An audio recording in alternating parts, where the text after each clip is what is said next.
giustizia mala.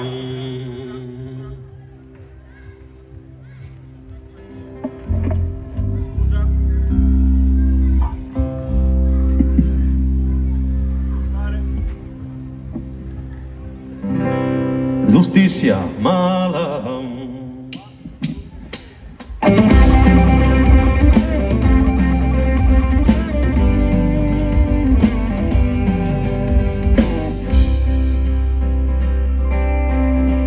Quante scuse troveranno per poter giustificare quell'ingiusta detenzione che mi son dovuto fare?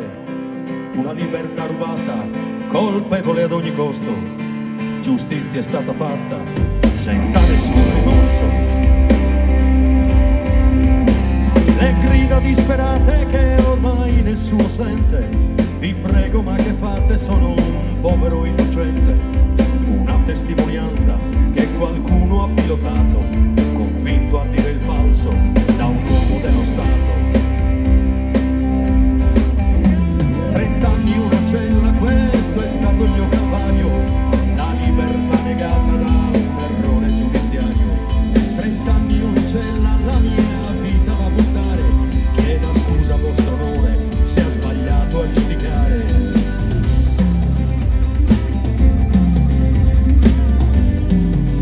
Quante scuse troveranno per poter giustificare quell'ingiusta detenzione che mi son dovuto fare?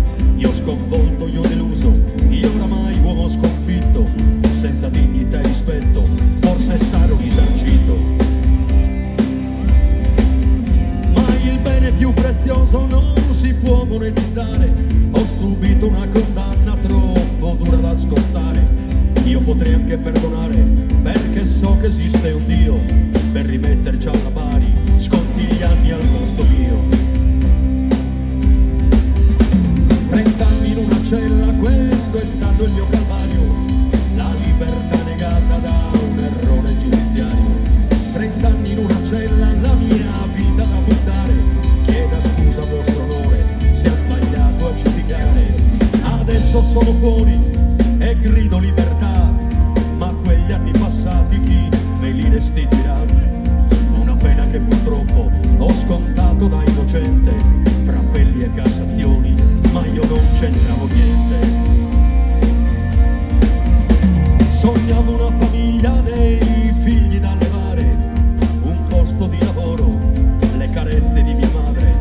Sono stato fortunato, quanta gente senza nome a marcire in una cella e chiamarlo ancora errore. 30 anni in una cella, questo è stato il mio calvario. La libertà negata da un errore giudiziario.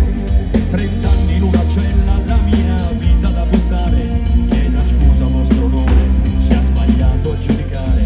30 anni in una cella dove il tempo si è fermato. Rispondete vostro onore, sono il solo che ha pagato. 30 anni in una cella, io avanzo di galera. Il mio poi ha soddisfatto, ha sbagliato e fa carriera. A Beniamino Zucchelli, un uomo libero.